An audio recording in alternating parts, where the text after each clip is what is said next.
അച്ഛൻ പണ്ട് മെരിലാൻഡ് മാനേജറായിട്ട് വർക്ക് ചെയ്തിട്ടുണ്ട്. അച്ഛൻ അവിടുത്തെ ഒരു വലിയൊരു കുടുംബാംഗന്മാരെയാണ് മെരിലാൻഡിൻ്റെ. അദ്ദേഹത്തിൻ്റെ കൂടെ ഞാൻ ഷൂട്ടിംഗ് നടക്കുന്നത് എന്നെ കൂടെ വിളിച്ചുകൊണ്ടുപോയി. അന്ന് നീതി പീഠം എന്ന് പറഞ്ഞ് മണിസാർ ക്രോസ്റോഡ് മണിസാറിൻ്റെ ഒരു പടത്തിൻ്റെ ഷൂട്ടിംഗ് നടക്കുകയാണ്, ഒരു സെറ്റൊക്കെ ഇട്ട് നടക്കുകയാണ്. അതിൽ ജോഷിയേട്ടനാണ് ഇന്നത്തെ ഹിറ്റ് മേക്കർ. ജോഷിയേട്ടനാണ് അതിൽ അസോസിയേറ്റ് ഡയറക്ടറായിട്ട് വർക്ക് ചെയ്യുന്നത്. അച്ഛനും ജോഷിയേട്ടനായിട്ടും പരിചയമുണ്ട്. അങ്ങനെ മണിസാറായിട്ടും ഭയങ്കര അടുപ്പമുണ്ട്. അങ്ങനെ ഇവരെ കണ്ട് സംസാരിച്ച് കുറച്ച് നേരം അന്ന് മൗസാറൊക്കെ അഭിനയിച്ചുകൊണ്ടിരുന്നത് അത് കണ്ടു. ശേഷം സുബ്രഹ്മണ്യം മുതലാളിയെ കാണാനായിട്ട് എന്നെ അച്ഛൻ വിളിച്ചുകൊണ്ട് പോയി.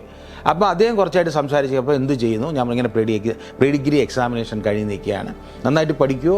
നന്നായിട്ട് പഠിക്കും എന്നൊക്കെ പറഞ്ഞു. ശരി, നല്ലത്.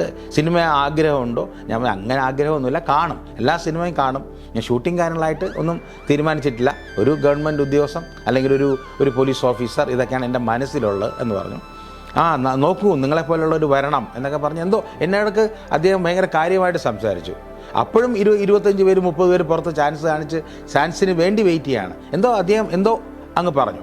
ഇത് കഴിഞ്ഞിട്ട് ഞാൻ പോയി 1 മാസം കഴിഞ്ഞു. വീണ്ടും മെരിലാൻഡിൽ നിന്ന് ഇങ്ങനെ വിളിച്ചു പറഞ്ഞു, ഇങ്ങനെ വർക്ക് ചെയ്യാൻ താല്പര്യമുണ്ടെങ്കിൽ വർക്ക് ചെയ്യാം എന്ന് പറഞ്ഞു. അപ്പോൾ എല്ലാവരും കൂടെ ഡിസൈഡ് ചെയ്ത് പോകാം. കാരണം ഒത്തിരി പേര് എന്നെ അഡ്വൈസ് ചെയ്ത് പോകണം, കാരണം ഇങ്ങനൊരു ചാൻസാണ്. കാരണം അപ്പോൾ അത് 16 വയസ്സോ അത്ര കഷ്ടിയുള്ളൂ. അപ്പോൾ ഞാൻ നേരെ മെരിലാൻഡിലേക്ക് ചെന്നു, അങ്ങനെ ജോയിൻ ചെയ്തു.